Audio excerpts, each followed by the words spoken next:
Hi, I'm Michelle Chalfant, psychotherapist, holistic life coach, and human just like you, learning to navigate life's challenges. With over 25 years experience, I teach people how to get healthy using the adult chair model. The adult chair model is where simple psychology meets grounded spirituality, and it teaches us how to become healthy adults. From anxiety and depression to codependency and relationship issues, you can use the adult chair for just about anything. Each week, I share practical tips, tools, and advice from myself and a wide range of experts on how to get unstuck, how to live authentically, and how to truly love yourself, all while sitting in your adult chair. Welcome to the Adult Chair Podcast. Hello, everybody, and welcome to the Adult Chair Podcast. I am Michelle Chalfant, here with you on the 15th of December. We are 10 days from Christmas. I have done no shopping whatsoever. Yeah. I'm way behind. But I have to say, the older I get, the less I even care about gifts. I'm much more of for me, I just love quality time with people. I love one-on-one specifically. One-on-one time and a deep conversation to me is better than anything. I'm not a jewelry person. That to me is the best. So I think that I project that out around the holidays and birthdays because I'm like, I don't really want to even buy gifts. I just want to spend time with people. So anyway, I'm behind. I hope you all are not. I've got a really good show for you guys today. So as you know, by now at how many episodes have we done? 300 and I don't know, almost 50. I'm passionate about helping people transform and heal and help their emotional balance, emotional health, mental health, etc. And something that we absolutely must consider is the food we're eating, blood sugar, microbiome. These are all these things that are so important in how we emotionally and mentally feel every single day. You're going to see a lot more of this starting next year. But I'm excited to kick this off with Andrea Nakayama. And we today spoke about some incredible things that influence how we feel. Things like sugar. Like, how do you find happiness? We reach sometimes for sugar.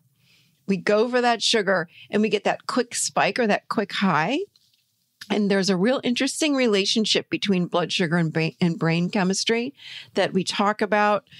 We also talked about how sugar temporarily increases even feelings of self-esteem and resilience.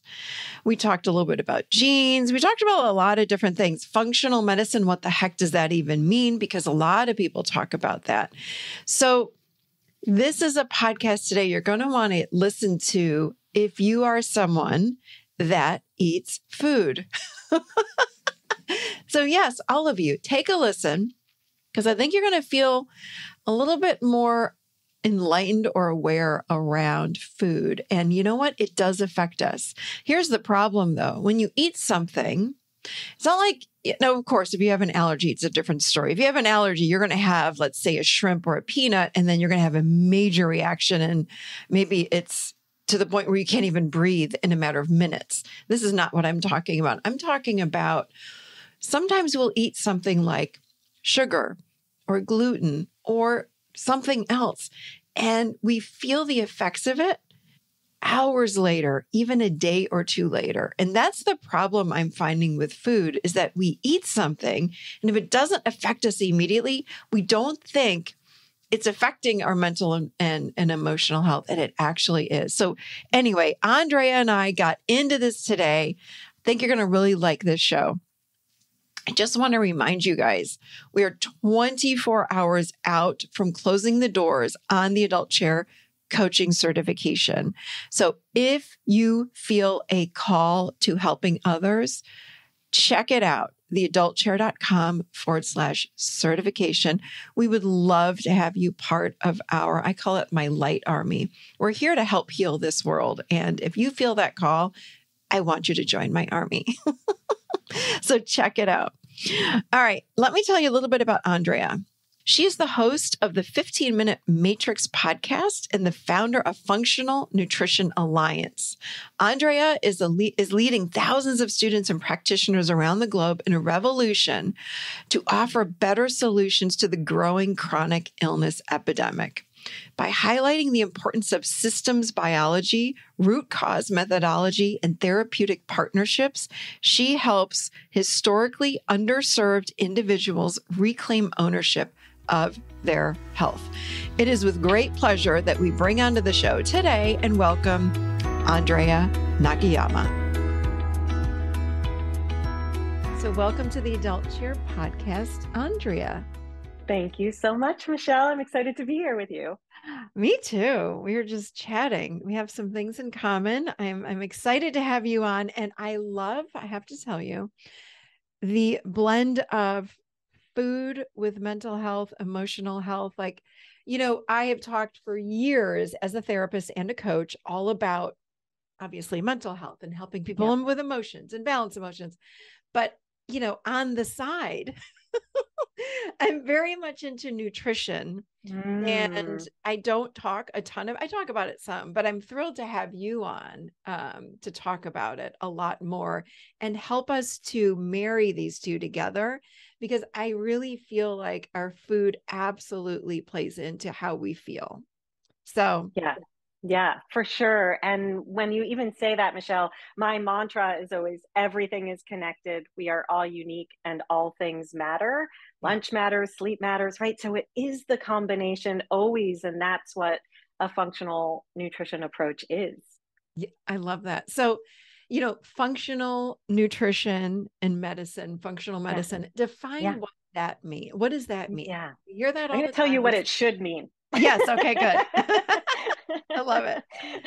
So there are three primary tenets of a functional practice. It's that we're working in a therapeutic partnership, which for me really elevates the status of the patient and really brings them into a partnership. So it's not this God-patient relationship that we're accustomed to.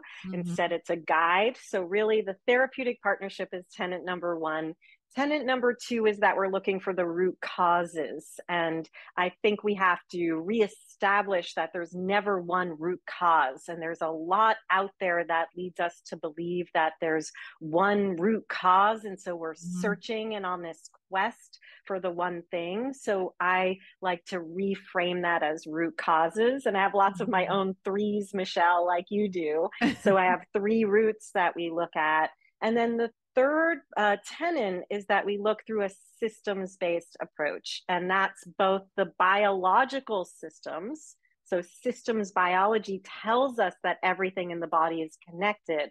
The psychology is connected to the physiology, the gut brain, the gut hormones, the detoxification and the hormones. It's all connected. We can't separate it.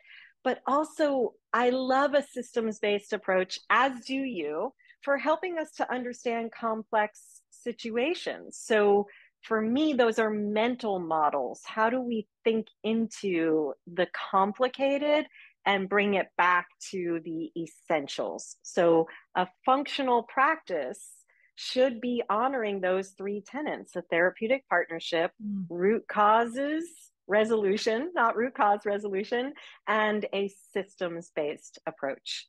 Love that. Thank you. I was expecting like a sentence back. I'm not good at those sound bites. I'm not either. I'm too oral. I just keep going. So thank you. That was beautiful. I'm like, this is fascinating. I love this.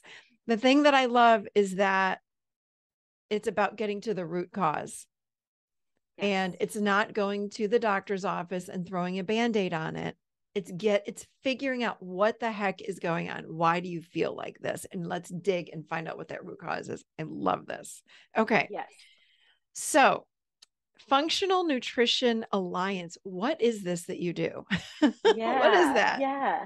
So also you mentioned functional medicine and functional nutrition, and the difference there are the tools in our toolbox. So a functional medicine doctor is still using the tools of a doctor, the diagnostics, the prescriptions. They may know that nutrition and lifestyle matter. They should if they're functional, but they don't really get a lot of training in that arena. So what I'm looking to do at the Functional Nutrition Alliance is fill the gaps in healthcare by training an army of practitioners who really dive deep into the realities of diet and lifestyle modification for each individual, because there Mm, is no prescription. So I've trained about 7,000 practitioners in over 65 countries at this point.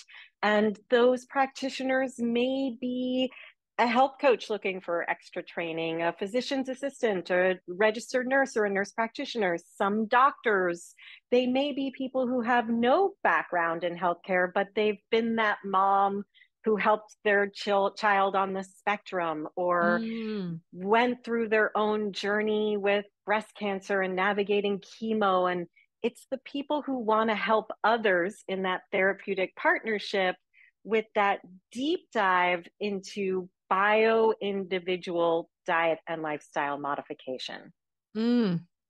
Beautiful. We need more of you. I'm glad you're I training think people. so. I know it's a gap. It's a It is huge a big gap. gap. And there are more and more people, especially women, facing chronic illnesses, a lot of autoimmunity, a lot of unknown this and that, especially as we go through perimenopause and menopause.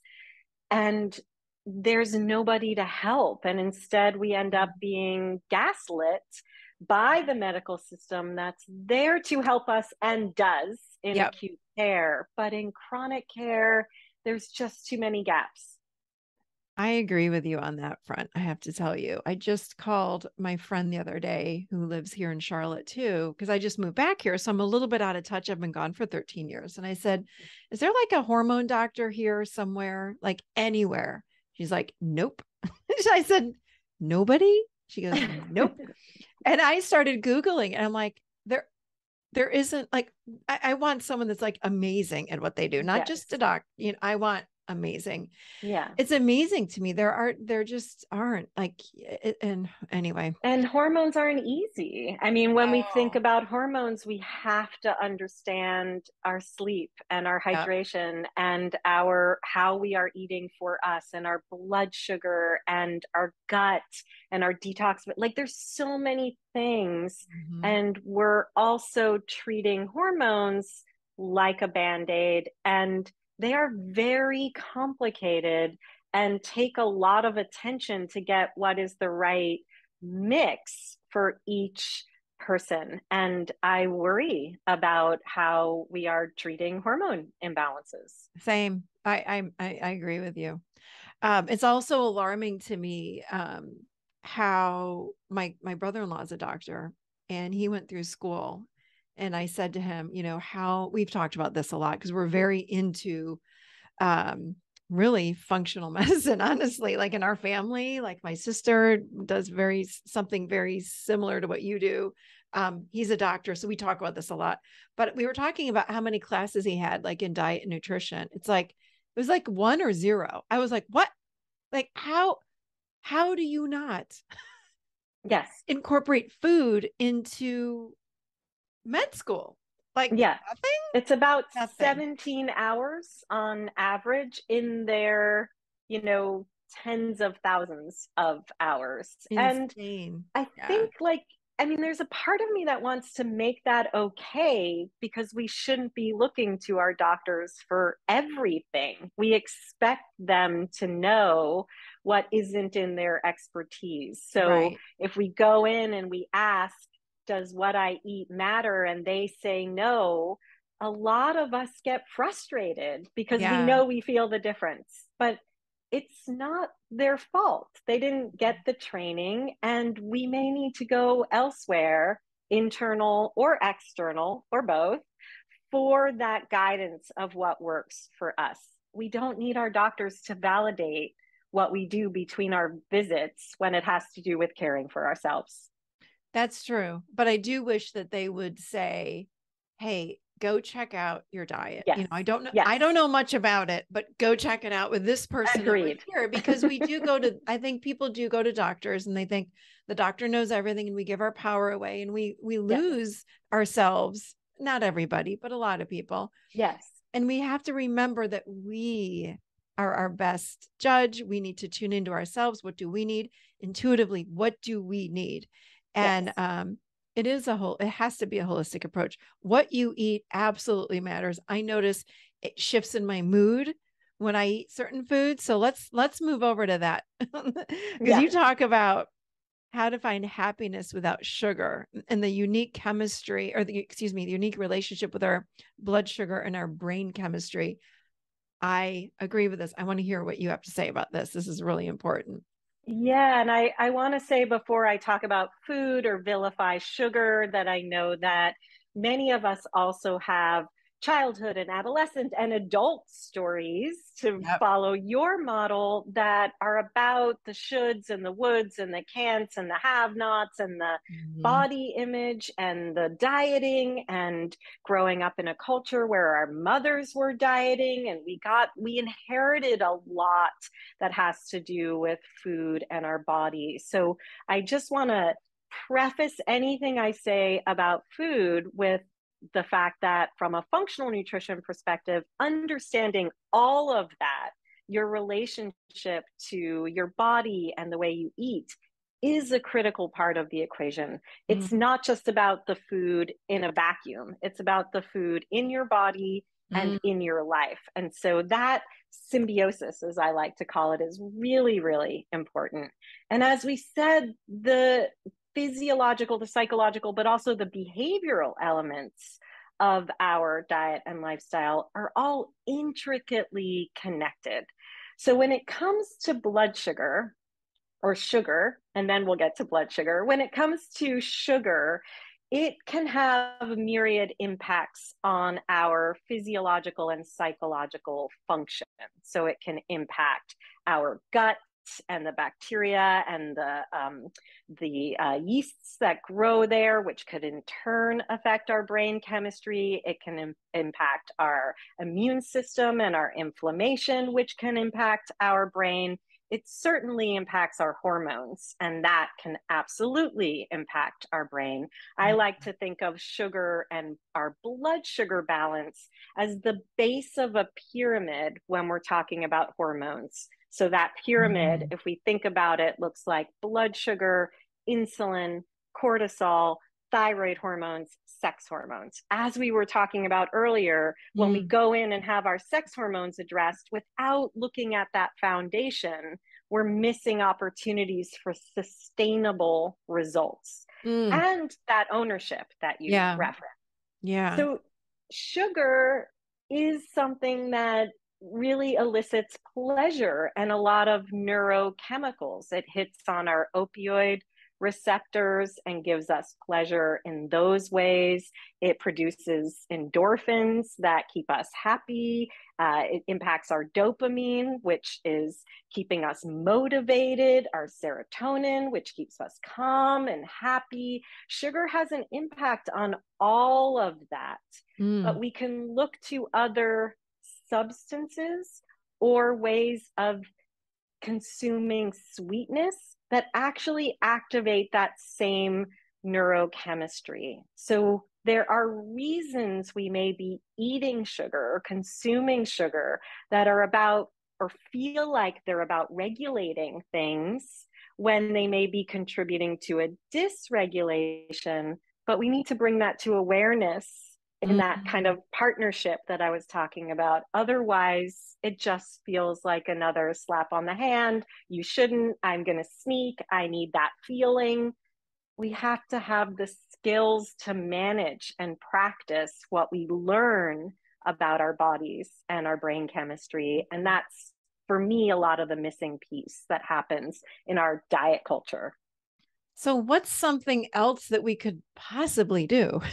Yeah. Like, wait, I Yeah. just have one Dove no, excuse me. I have two Dove chocolates, dark chocolate after I have dinner. Like that, my husband and I like that is our thing.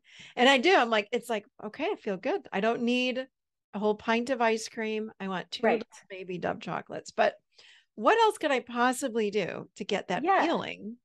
And nothing wrong with that. I mean, Yeah. the only time when I'm going to say, let's look at the sugar are if there are blood sugar and boop, boop, boop, therefore hormone Mm. issues, Mm-hmm. or if there's gut dysbiosis or there's inflammation, which my three roots instead of one root are the genes, digestion, Mm. and inflammation. And those are the three roots that are at the base of any chronic condition. So if your chronic condition is not resolved, if you're sick and not getting better, and we go to the essence, we have to look at the genes, Mm. which we can influence. We Mm-hmm. have to look at digestion, which is where our food meets our physiology.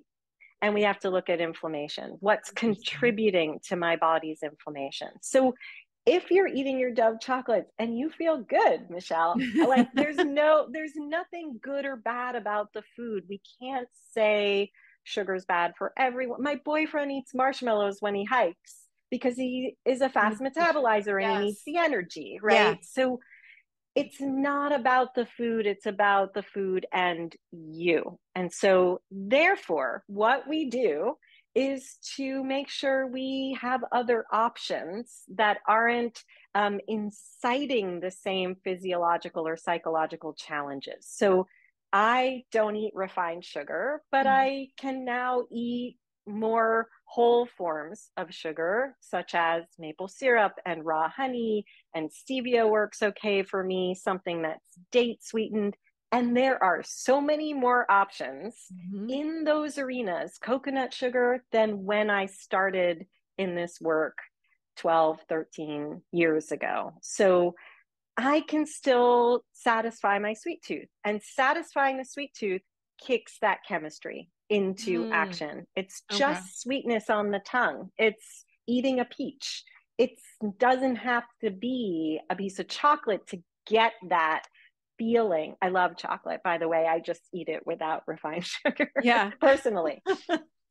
And then there's foods that we might need to kick in from what I think of as a fat, fiber, protein arena. Certain nuts and seeds help us.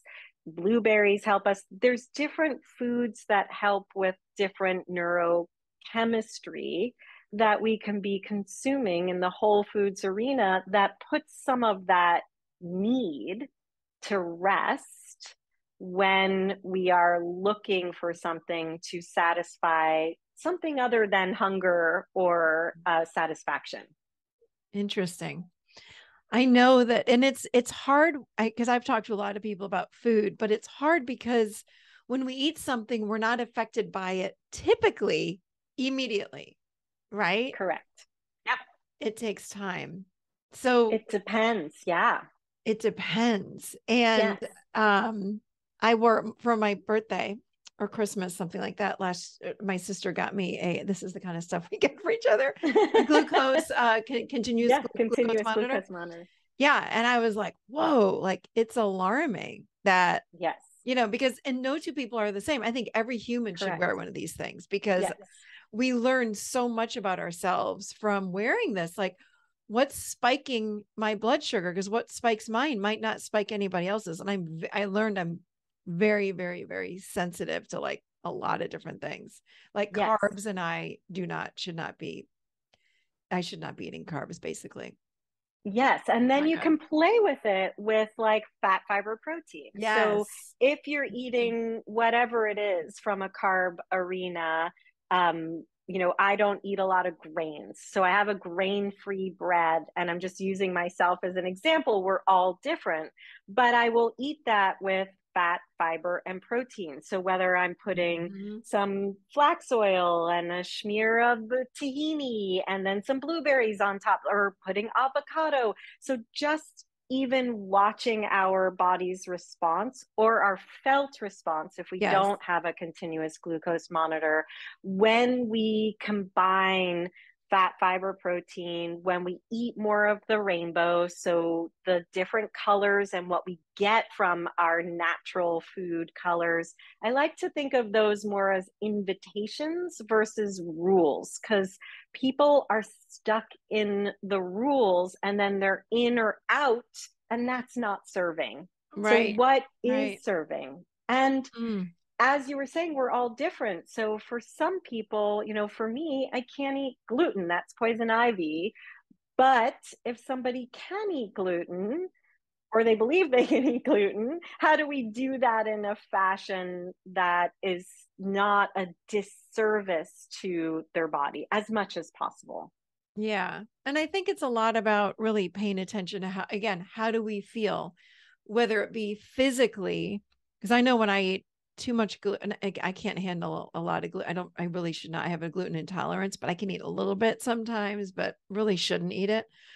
But within a day, within 24 hours, my joints are, I feel like I have arthritis in my joints, like within Yep. 24 hours.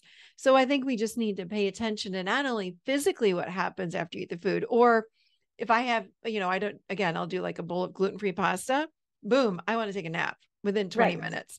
So I Yep. started paying attention to this years ago, like, oh, wow. But also, we've got to pay attention to our moods. What Yes. happens to ourselves, to our Yep. emotional state, our mental state when we are eating these foods? And I'm realizing that blood sugar really does play into this. Gluten plays into, Yeah. corn, all of these, typically, and now unfortunately, more allergic kinds of foods that, are highly sensitive. Um, but do you notice that most people have like something shift within them?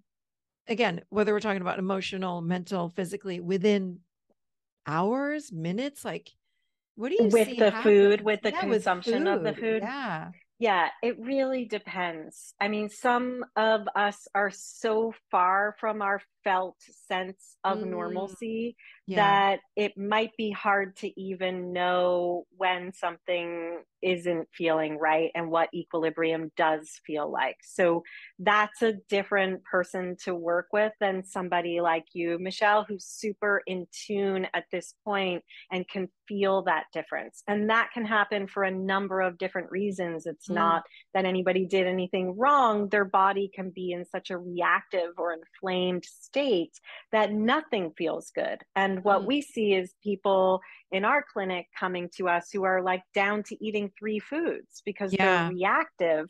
And then it's not just a matter of what we eat, there's internal healing that needs to happen. We should be more resilient. Yeah. So I feel okay not eating refined sugar and gluten, right? That feels fine to me. And I can find resilience in that and enjoy my food and know how to live my life and not have a whole bunch of reactiveness to even the limitations, quote unquote. But other people are going to find their way at different places. And I think one of the mistakes is the elimination of food without the internal physiological healing. Mm, And that's where we can't tell anymore. yeah. Everything is a reaction or nothing is a reaction because you're just in a reactive state. Interesting. Talk about sugar temporarily increasing feelings of self-esteem and resilience. Yeah, that is the beta endorphins. And that's super Oh. cool to think about because the beta endorphins are like the brain's painkiller. It's that opioid receptor. Those Mhm. are the endorphins. And so it's the beta endorphins that are responsible for some of that feeling of self esteem. And this again can be addressed by the taste of sweetness on the tongue. It doesn't need to be sugar. So that's what's super interesting for me. Also, just the enjoyment of food can change our production of beta endorphins. So, looking for other ways that we know, like you're talking about, this is impacting my mood, or I notice my self esteem is low, or with dopamine, for instance, um, dopamine's associated with our long-term thinking.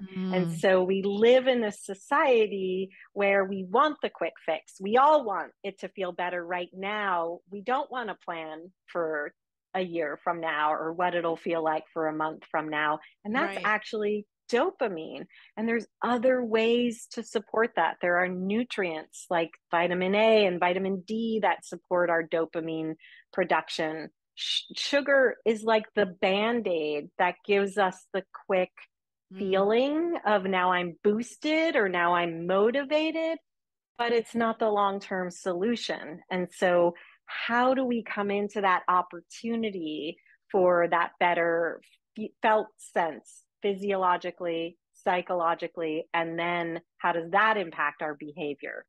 It would seem that we just need to learn how to start paying attention to ourselves, right? Like really raise our awareness around what we eat and how we feel after, whether it's 5 minutes after or 3 days after. Like start paying attention and tuning in a little bit more. Yeah, I call it food, mood, poop journaling. And Yeah. mood isn't just about the mental state. I use mood in quotation marks because it's anything that our body might be sensing. However, I do have experiences where people are triggered by keeping any kind of food journal because Mm. of their history with food or their body. And so that's where I like to use these invitations, fat, fiber, protein, the colors of the rainbow, as a different way to get playful with our food, because tracking our food and seeing how we feel just doesn't, it works for some of us, but Mm. it's one of my favorite tools. It cannot work for people who are in an over triggered state by food tracking. And then, like you, Michelle, I think we have to look back Yeah. at our, what we call in functional medicine, our antecedents, our triggers, and our mediators, the ATMs. And Mm. if we understand, who am I? Where did I come from? When did this start? If we start to untangle that, it's harder work, as you know, but Mhm. I believe it leads us to that deeper understanding of our behaviors, our patterns, our knee jerk reactions. And I always like to joke, it takes us from the why me to the, oh, wow, that's me. That's who I am. So Mm. I think that the timeline and our story is what brings us into the ability to feel and hear from a different lens. Mm. I'm thinking through what you just said around keeping a food journal might be triggering for people. I can imagine, um, don't I, because I know that for me growing up, food was my thing. Like that was something I used to numb out. That was how I numbed out my emotions.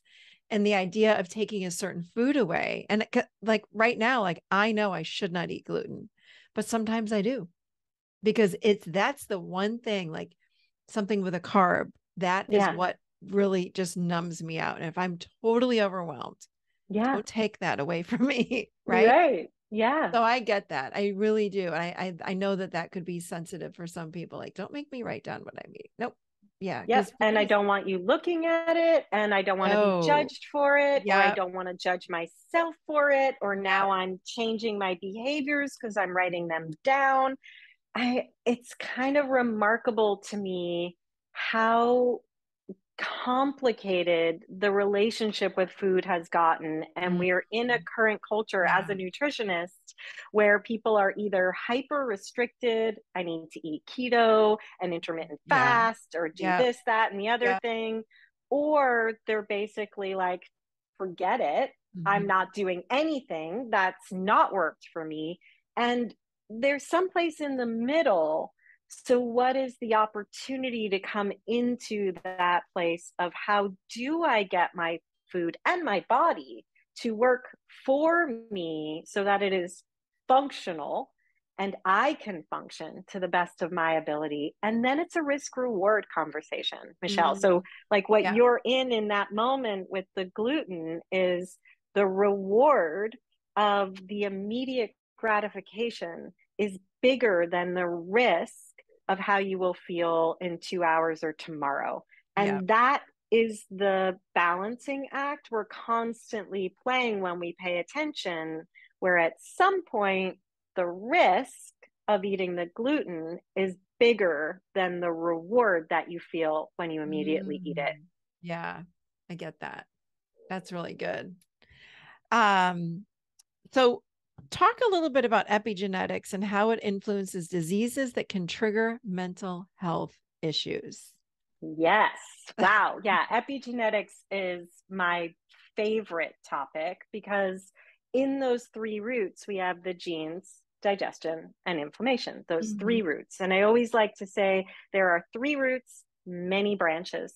So any sign, symptom, or diagnosis that you have, whether it's depression, anxiety, fatigue, anything related to mental health, or it's Hashimoto's, MS, lupus, cancer, diabetes, those are branches on the tree. And so, yes, medicine and our doctors, as we were talking about, are addressing those branches.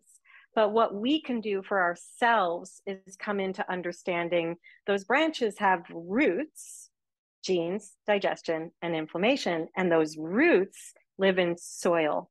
And I like to think of that soil as our circle of influence. That's where we can make change. So epigenetics are the factors that influence our genes. And for me, in the model I've created, those are food, movement, environment, and mindset. And those are vast. There is going to look different for everybody. Like we're talking about with food, it's like you can blow that up into so many different areas.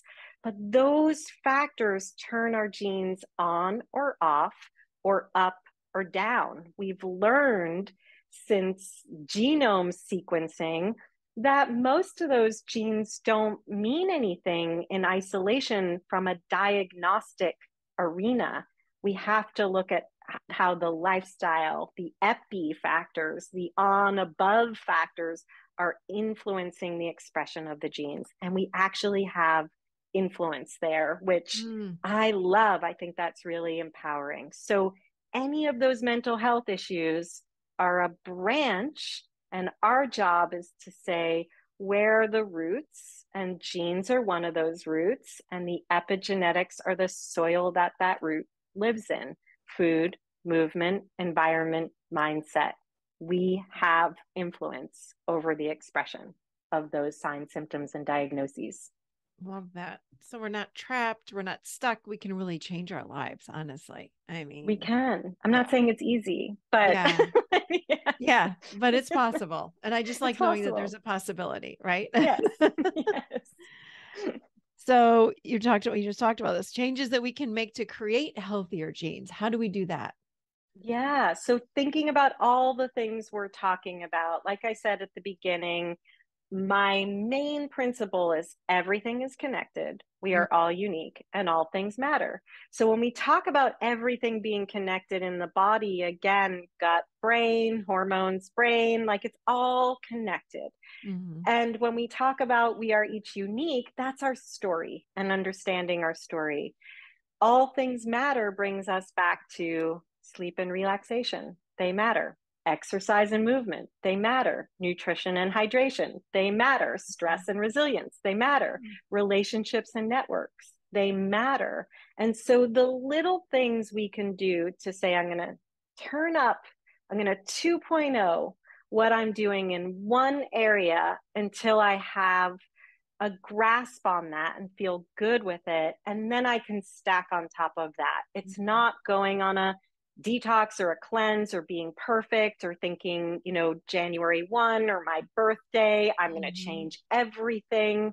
We all know it's too much too soon and we don't stick with it. So it's really just slowly but surely understanding ourself and understanding what am I committing to, one thing at a time. And I like to make it easier for people and help them understand that really that mindset piece and coming back to understanding our history, because there's so much trauma that is influencing chronic health concerns. And so making room for that might be the first step before we even change our diet or our lifestyle in any way.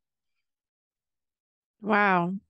This is like, this topic is so important. And I don't think it's talked about enough, because people they just go after like, let me just go to a therapist or a coach and let me go after whatever's going on with me. But we've got to consider these other things. We've got to consider everything that we talked about today, because it plays into our emotional and our mental health. So yes, this 1000%. is the tip of the iceberg, I feel like, yes. right?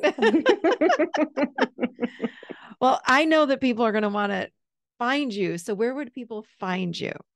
Yeah, if you head on over to andreanakayama.com, that will lead you to all the places, the business, my podcast, and anything that I'm writing independent of those arenas. And it's lots of A's, all the A's. I will put Andrea this all in the Nakayama. show notes, I promise, so people can find you, because you've got a lot. And I was on your website and I know you've got a lot. So they're going to want to head over there. Well, thank you so much for being on today. We really appreciate it.